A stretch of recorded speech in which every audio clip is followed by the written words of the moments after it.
Hawaii gets sold to the world like it's the final level of winning at life. Warm beaches, perfect tans, ocean views, and just enough tropical magic to make people in Ohio start browsing Zillow like they've been personally called by the big kahuna. From the outside, it looks perfect, like the kind of place nobody would ever leave unless they were kidnapped by a cruise ship or pirates. But when you finally see the prices, reality kicks in the door and pulls the back of your underwear up around your shoulders. Rent is insane, groceries cost like they were flown in first class, housing is a blood sport, and regular people are trying to build a life in a place that feels like it was designed for tourists, investors, and people who invented social media. It's paradise, sure, but for locals, it's paradise with a foreclosure notice taped to a palm tree. So in this video, we're counting down the 20 reasons people are leaving Hawaii, from the slow burning frustration to the one giant reason that keeps shoving families towards the mainland. Because it turns out living in paradise is great if you're named Zuckerberg or Oprah. Let's take a look.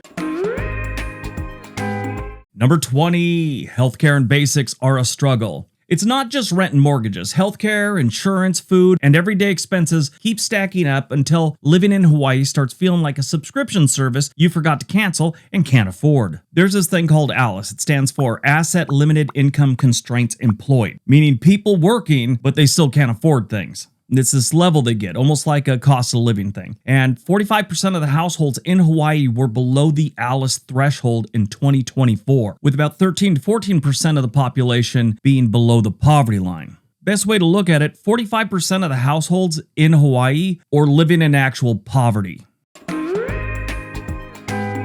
Number 19, residents feel they're being priced out. Now, a lot of Hawaiians feel like Hawaii is increasingly built for investors, second home buyers, and wealthy newcomers instead of the people that were born and bred there that actually keep the place running. Is this happening? 100%. Is it being orchestrated by some cabal of wealthy mainlanders? A lot of true Hawaiians think so. In recent years, Hawaii has done things to change this, like the Maui City Council passed a historic legislation that aimed to phase out over 6,200 vacation rentals in Maui. Things like this will increase the availability of long-term housing for local families. They're in a housing crisis in Maui and pretty much all of Hawaii just about. So this is a step in the right direction, but really most of the locals don't feel they're doing enough. 18. Homelessness is highly visible. Yeah, Hawaii's got a big problem with homelessness right now. You have the typical reasons, addiction, and of course mental health, and then the housing is another part that is pushing people onto the streets of Hawaii, or I should say the beaches of Hawaii. That's where a lot of them set up camp. I mean, not downtown Honolulu, but they find areas where they could set up a camp and live there. Nick Johnson did a great video on it a couple years back. He went into the camps and talked to people. It was amazing. Roughly 8 out of every 1,000 residents in Hawaii are homeless. And the sad thing, Native Hawaiians and Pacific Islanders are disproportionately represented in the homeless population. 17. Young adults don't see a future there. A lot of younger residents look around, check the cost of housing, compare wages, and decide their best shot for a stable life is somewhere on the mainland. I worked at Nike with a bunch of them. Some say their choices back home were to live with their parents, have 5 roommates, or sleep in their car and shower at the gym. A lot of them used to move to Southern California, and then that got almost as expensive as Hawaii, and they quit coming there. Now they're up here in Oregon, Utah, Nevada, and Washington State. That's kind of got to be rough, especially for the parents that are probably barely making it there in Hawaii. You know when your kids get old enough, they're going to have to leave the state. For me, that's devastating. I hate it when my kids live in other states, but it happens.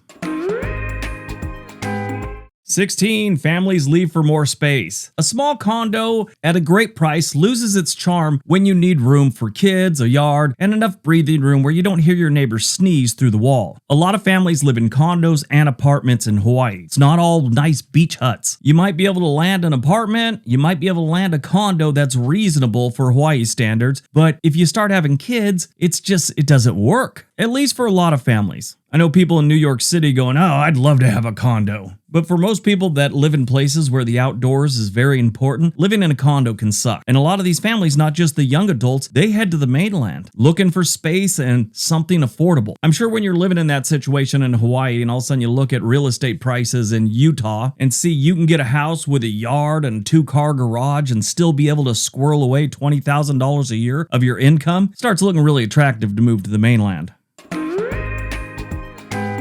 Number 15, saving for the future is next to impossible.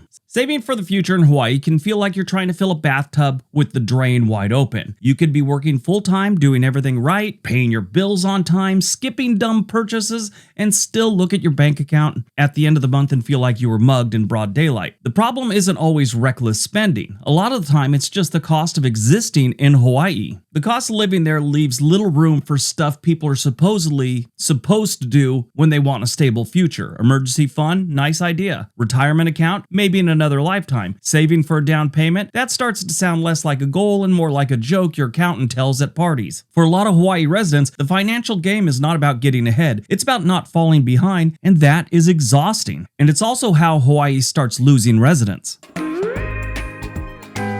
14. Middle-class families feel poor. A lot of working families are not technically poor, but they're not exactly thriving here either. They're just one broken car, surprise bill, or rent increase away from a full-blown panic session. That's the ugly middle ground a lot of Hawaii's middle-class families are stuck in. They make too much to qualify for certain types of help, but nowhere near enough to feel secure. So they end up in that financial no man's land where they're covering basics barely while silently praying nothing weird happens this month. No medical issues, no appliances dying, no landlord getting creative with the rent. It's not poverty in the official sense, but it's sure not peace of mind either. It's more like living with your budget held together by dollar store duct tape. 13. Wildfire impact. The Lahaina disaster made an already ugly housing situation even tighter. The Lahaina wildfires, which destroyed more than 2,200 structures and displaced over 12,000 people, eliminated over 2,000 homes in a state that already was in the middle of a severe housing shortage. For the people in Lahaina, it was devastating, pushing more people towards the mainland. This is a pretty strong community, so I'm sure a lot more than you'd probably think are going to stick around and rebuild, and I'm sure a whole bunch more are currently thinking about it. Number 12, short-term rentals and corporations. Vacation rentals may be great for tourists and floral shirts and no concept of local rent, but they have reduced the supply of homes available for actual residents in some areas. Now, it's not just the vacation rentals, even though they take up a big portion of this problem. You also have institutional buyers like hedge funds, corporations. They buy homes and then they turn everyone into renters. This is a big problem in Hawaii because they have limited land and fewer homes. The good news is the US government has now been proposing plans to ban corporations and institutions from buying single-family homes. As they said, people live in homes, not corporations. Now, what's really killing Hawaii more than the corporations is the vacation rentals. They have several apps that do this, like Airbnb and Vrbo. Legally, they're not doing anything wrong. It's starting to be a moral thing, and it's creating more problems for society, and that's what they're trying to tackle with new laws and possible bans. We kind of talked about it earlier in this video where one city council is trying to ban that. So these are just another nail in the housing crisis coffin, which is chasing more people to the mainland where there's more space and more homes. Number 11, permitting and development move at glacier speed. Even when everyone agrees more housing is needed, the process to build it can feel like it was designed by a committee of sleeping turtles. So I know you're saying, Briggs, why is this? Well, because in Hawaii, development has to crawl through a maze built by several different gatekeepers at once. The biggest reason is layered regulations. A project can run into state land use rules, county zoning, environmental reviews, historic preservation reviews, and then the normal building permit process. Hawaii's own housing agencies have said the barriers stack on top of each other. Land use laws, restrictive zonings, community opposition, permitting, infrastructure constraints, and financing all hit the same project at once. On top of that, only a small share of Hawaii's land is in urban districts, and changing land use boundaries can be slow, complex, and vulnerable to legal challenges. The second reason is administrative drag. Hawaii's permitting process often requires approval from multiple state and county agencies, and official reports say those offices are frequently understaffed. Honolulu's own audit said that extended permit delays were interrupting development and driving up financing and construction costs. In plain English, they found that every extra month in review is another month of interest, labor inflation, to the point where the numbers don't work for the project anymore. If that's not bad enough, you also got the social and political layer. Neighborhood oppositions carry real weight here, especially where residents worry about traffic, the height of buildings, parking, views, or the changing in the local character. Hawaii's official housing reports explicitly list community opposition as a synthetic barrier. That's their words, not mine. And that can turn already slow approvals into trench warfare with lays, basically. And that just sends more people to the mainland.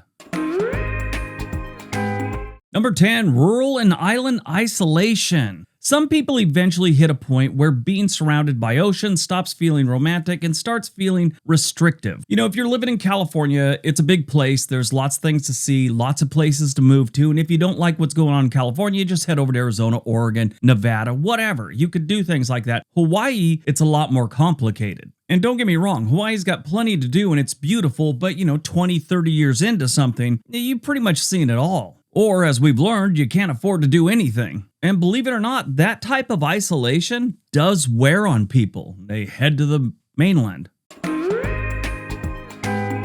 Number 9, climate disaster worries. Wildfires, like we've already talked about, sea level rise, coastal flooding, and strong storms make some residents think harder about their future on the islands. Civil Beat noted in 2025, Hawaii is on the front line of climate risks, including rising sea levels, strong storms, and more frequent wildfires. And in 2026, UHERO survey found most Hawaii residents believe sea level rise is already happening, and over 80% of the people surveyed are expecting serious impacts within 25 years. And if you want to argue climate change, go ahead. It's just a fact at this point. Nobody's arguing if climate change is real anymore. You ever heard of the Ice Age? It happened before, and now a global warming is happening. The only thing that is up for discussion for those that want to make your statement in the comment section is, are human activities affecting it more this time around? That can be debated. I'm, on the fence on that one a little bit too. But no matter what happens, whenever you mention climate change on anything on YouTube, you get those people that go, it's the biggest scam orchestrated. Do you know why they say that? Because that's what they heard on Fox News. They don't have any background knowledge to what they just said. That's just what they say because they heard it. Climate change is real. The planet is getting warmer just like it has many times before. It's not an opinion. It's not a theory. It's math. Are beachfront homes going to be underwater in the next 6 months, the next 2 years, the next 10 years? No. Will the tides get a little harsher? Will the storms get a little stronger? Yeah, probably. Will the people that are buying land on the beach now in Hawaii own the land in 30 or 50 years when it really could get bad? No, they'll be long gone. And the fear of what might happen in the next few years is sending some people back to the mainland. Number 8, limited career variety. Yes, a lot of people leave Hawaii because simply it doesn't offer the same range of industries, specialized jobs, or advancement paths you can find on the mainland. Another UHERO survey found that Hawaii's long-running out-migration isn't just tied to prices, which obviously, as we've learned throughout this video, that is a big part of what's going on in Hawaii, but it also has a lot to do with the limited opportunity and the structural economic underperformance. The largest industries in Hawaii are tourism and hospitality. So if you want to work in hotels and on resorts, great, you've got a future. After that, you got military, healthcare, and of course, real estate and rental leasing. So you want to be a rental agent or a leasing agent or a real estate agent, you probably have a future in Hawaii. You work in tech, there's not many jobs compared to the mainland. You have a dream of working in a gift shop your whole life? Congratulations, you have a career in Hawaii. Now, one thing that is growing in Hawaii that does have a future is renewable energy. It's not totally there yet, but that is something that they are looking towards in the future as a major industry in the Hawaiian Islands. But just about everything else, you got to head to the mainland. Number 7, the economy of foot traffic. When your economy leans heavily on visitors, it doesn't take much disruption for people to start feeling uneasy about their job, security, and long-term prospects. They learned this big time during COVID. But it's not just a pandemic. If the economy tanks a little bit, people quit visiting places like Hawaii. I mean, not 100% and completely it stops, but when tourism drops 10%, 15%, you start losing jobs. People get laid off, hours get cut, and And when that happens, they don't magically just lower your rent because the economy is not doing great. No, they might eventually, but you're going to have to move to a new place, and hopefully the economy's tanked so much, they've actually lowered the rent. But that never happens. Rents stay the same, and money gets harder to find when tourism tanks in Hawaii. It's a great place for tourism, but not a great place when there is no tourism. Number 6, distance from extended families. A lot of people leave because the mainland is where more relatives, support networks, and future opportunities for their kids are. Migration research shows that people are constantly moving between Hawaii and the mainland depending on what life stage they're in. Or in like one case I know, someone moved to the mainland that I went to school with when they were 18, and as their mom and dad got older, moved his family back to California to help out with them. Had to leave Hawaii because of the stage of his life, but really it was the stage of his parents' life. Obviously, if you're native Hawaiian and your family all lives in Hawaii still, that's not a thing, but believe it or not, a lot of people over the decades have been moving to Hawaii, and sometimes they gotta go back to the mainland, sometimes 10, 20, or 30 years later. Number 5, earn more, keep more. This is where Hawaii starts losing people fast. Higher pay and lower living costs elsewhere is a pretty persuasive sales pitch. The tourism industry isn't really knocking it out of the park with salaries compared to something like tech, and if you think you could get rich living on military salaries, you're insane. Or you've never really understood what goes on in the military. They feed you, house you, and pay you just enough not to have an open rebellion in the ranks. Number 4, frustration with school options and school instability. Some families leave because they want more predictable school choices, easier transfers, or stronger academic and extracurricular options. Recent reporting by Honolulu Civil Beat on Hawaii's transfer system found families navigating an intensive process to access preferred schools, while the state has also been weighing school consolidation because of long-term enrollment declines. That kind of uncertainty makes some parents start looking east, or at least anywhere with fewer bureaucratic trapdoors, which, if you're dealing with school districts, that always seems to be the case. Right now, here in Oregon, the Wilsonville and West Linn School District, they're having quite a little tussle, and it's not looking pretty. But that happened in California when I lived there. It's always a nightmare when it comes to school districts. The way they're run reminds me of those out-of-control HOAs sometimes. And Hawaii's having a big problem with it, and a lot of families are picking up and heading east to California, Arizona, Oregon, or Washington. When it comes to school issues, a lot of parents will make some pretty big changes. I'm one of them. I hated the school district my kids were in Southern California, and that was one of the main reasons we moved to Oregon. Oregon doesn't have the best schools, but it was definitely a step up from what I was dealing with in California. Number 3, over-tourism fatigue. Some residents get worn down by crowding, traffic, environmental strain, and the feeling that daily life is constantly negotiating with the visitor economy. Now, they've been doing studies lately, and this is a very common complaint by the residents that they feel there's too many tourists. Now, it's a double-edged sword because they need the tourists to have jobs in a lot of cases and to keep their economy going, but at the same time, they have to deal with the crowds. Then if they have a downturn in the economy, they start worrying that there are no crowds. So it's a no-win situation for the state, really. But that doesn't mean the residents aren't bothered by it sometimes. I grew up in a beach town in Southern California, and I can tell you, being near the beach sucked from about June 15th till about August 15th. And 4th of July was insane. You didn't even go down to the beach really on 4th of July. It was just too crowded and too many people not from the area causing trouble. It was a nightmare. So I imagine what that little hassle I had to deal with in Southern California is nothing compared to what they have to deal with in Hawaii for about 6 months a year. Now, the state of Hawaii and like Honolulu, they're all doing research on trying to deal with overcrowded hotspots. So hopefully they'll be able to fix it, but there's always a plan for something like that in place, and you'll see minimal results from it. Tourists are going to go where tourists are going to go. And if you got to live in those areas, it gets kind of rough. And that drives a lot of people out of the state of Hawaii.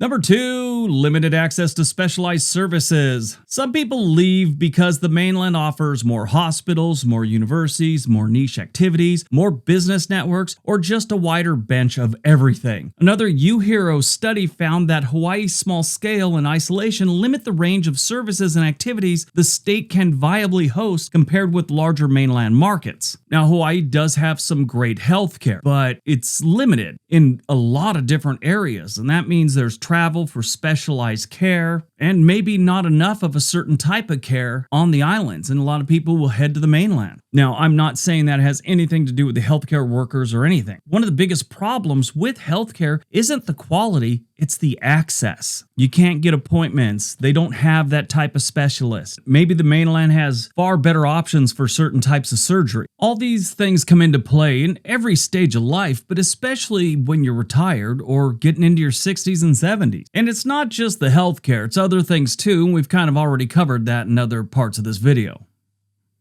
All right, before we get to number 1, if you enjoyed this video, I'd love it if you give it a big thumbs up, maybe leave me a comment, even share it. All right, on to number 1.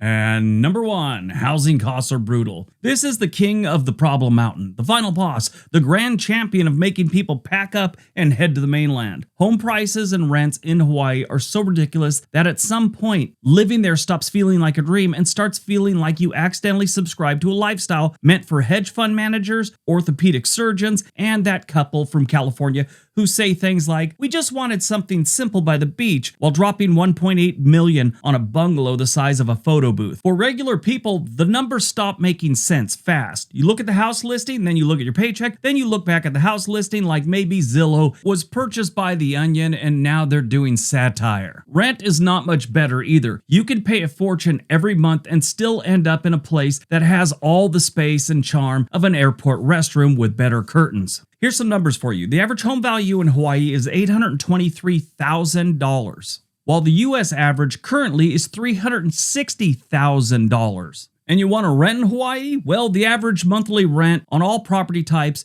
is $3,000 a month. That's roughly 50% higher than the national average. Take Honolulu, for instance. Their average for a one-bedroom is $3,174, while a studio apartment runs around $1,700. At some point, Paradise starts feeling less like a home and more like an exclusive club where the cover charge keeps going up and nobody can explain why. And that's why housing is the big one. People can put up with the traffic, the crowds, and the occasional tourist treating the island like a giant theme park. But when the basic act of putting a frickin' roof over your head starts requiring financial acrobatics, second jobs, roommates at age 47, and a trust fund that your parents forgot to mention, the fantasy collapses quick. Hawaii is beautiful, no question, but when the housing market looks at working families and basically says, "Have you ever considered being rich?" a lot of people decide the mainland sounds a whole lot more reasonable. And that's the main reason people are leaving Hawaii. Do you live in Hawaii? I'd love to hear about your experience. Let us know in the comments section below. Everybody have a great day. Be nice to each other.